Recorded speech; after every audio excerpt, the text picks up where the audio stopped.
Hello, everybody. It is me, Casey, and today we are doing part 8 of Yandere Vox X Listener.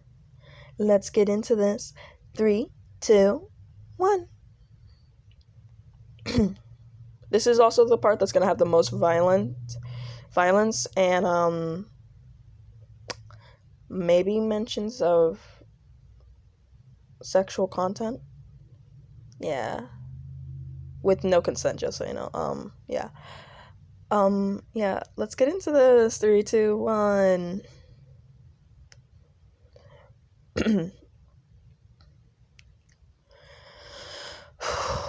Where is she? Vox says as he steps into Cannibal Town. He stepped on some blood before he rubbed it off of his foot onto the ground again. This place is disgusting. She shouldn't be here. He looks around, seeing all the cannibals look at him as they smile with their sharp teeth.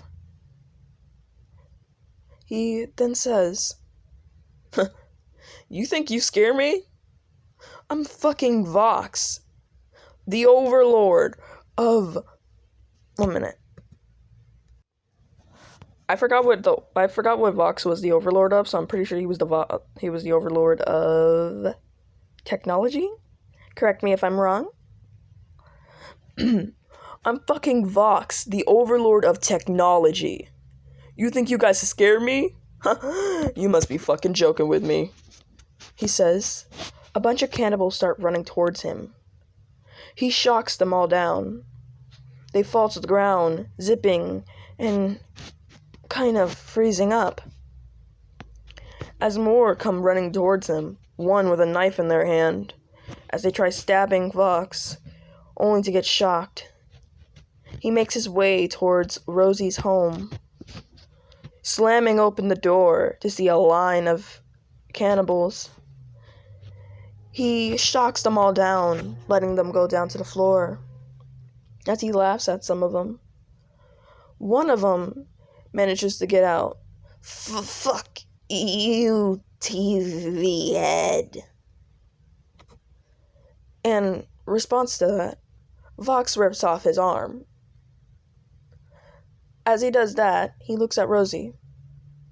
Rosie smiles brightly before saying, "Oh, what are you doing here, Vox?"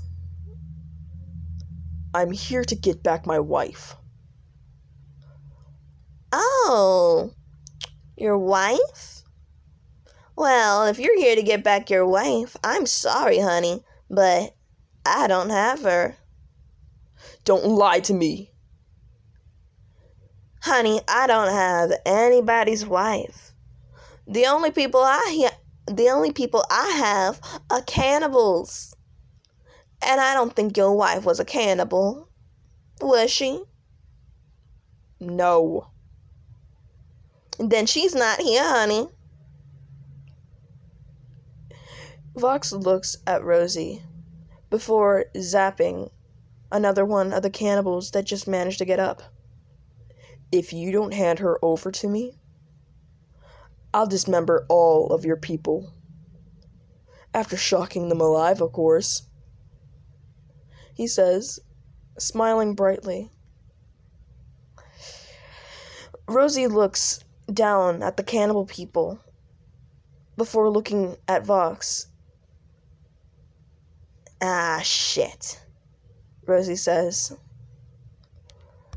"I'm sorry, love, but I'm gonna have to give you up," she says under her breath. She gets up, dusting off her dress before saying, "Come along, Vox." She leads Vox towards your home, as Vox has another cannibal in his hands, just in case Rosie decides to go back on her deal. As she opens the door to your house, you are sitting down on your couch, just sipping on some tea as you were reading a book. Alistair hasn't come by in a while, so this was good timing. As Vox sees you, wires come out of his back, flying towards you, grabbing you. You spill your tea and you drop the book that you were reading. As he looks at you. "Hey, honey," he says to you. You look at him, terrified, before looking towards Rosie. "Rosie, help!" "I'm sorry, honey. It's either he takes you or he kills the rest of my people. And honey, I know he won't hurt you. After all, he's your husband. A very obsessive husband. But still a husband," she says to you. "Pleasure doing business with you, Rosie," he says as he walks out of the house with you in tow. You try to struggle out of the grasp Vox has around you. For the ring to tighten around your finger, telling you to shut up and stay silent and don't move. As Vox continues to walk past all the cannibal people, one flies towards him. He obliterates them into pieces with electricity that was sparking out of him. As he takes you back to a car. Next thing you know, you were in a car, sitting down, as Vox was right now telling the driver to put up the window. That way nobody could hear you and him. You were sitting far away from Vox, as Vox was just there. He was mad, extremely. You can clearly tell. His screen was brighter, signaling that he was mad in a way where normal people would have had a red face. But for him, his screen goes brighter. As you sit in the corner, you hear him say, "Yin." He says in a deep voice. You look over to see him looking directly at your eyes. He looked so pissed before he spoke. "Yin, do you want to know why I came after you? Or how I found out that you were in Cannibal Town?" You didn't say anything. "It's because I care for you. And because I have my own ways of finding out where you are," he says.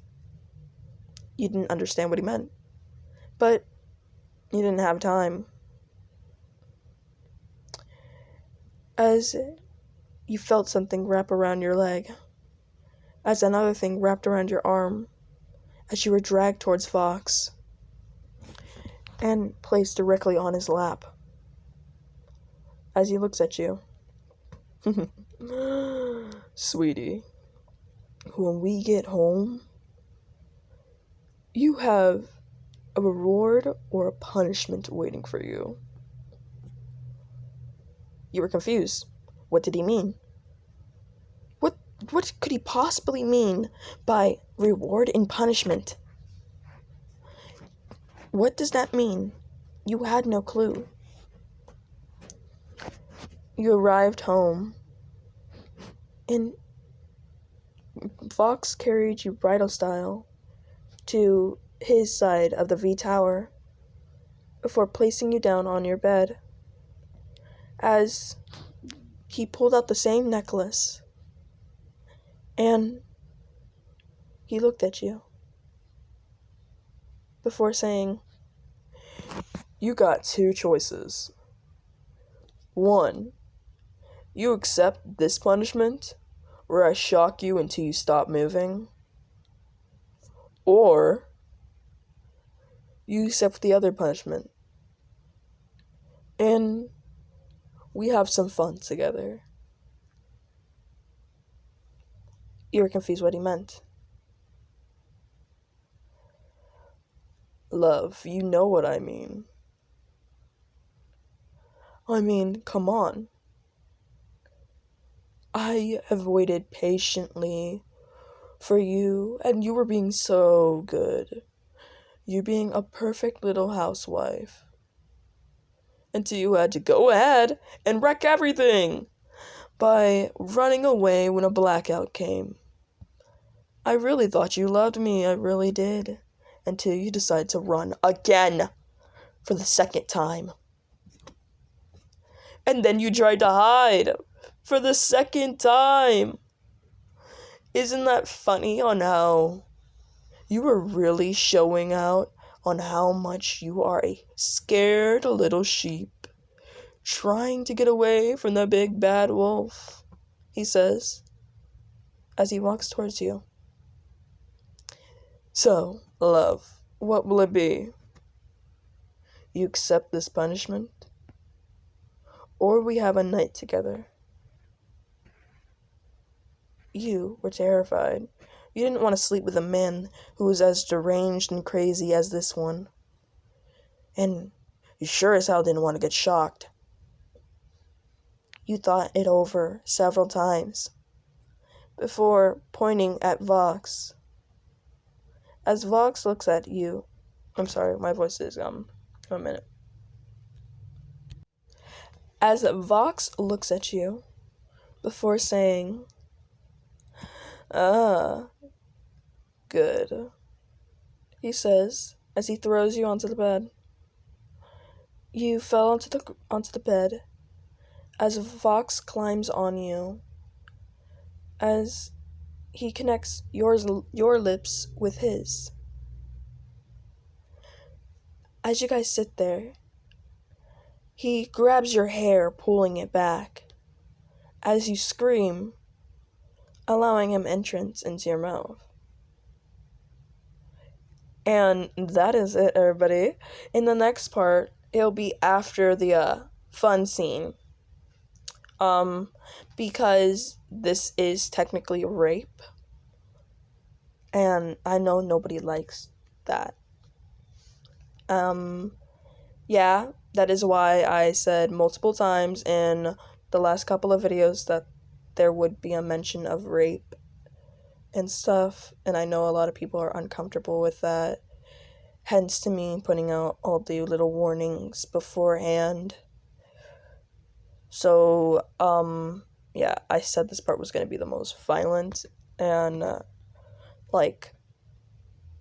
downward not okay.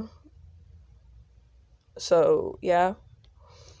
But, in my first Yandere Vox, oh my god, I barely put any kind of violence in it.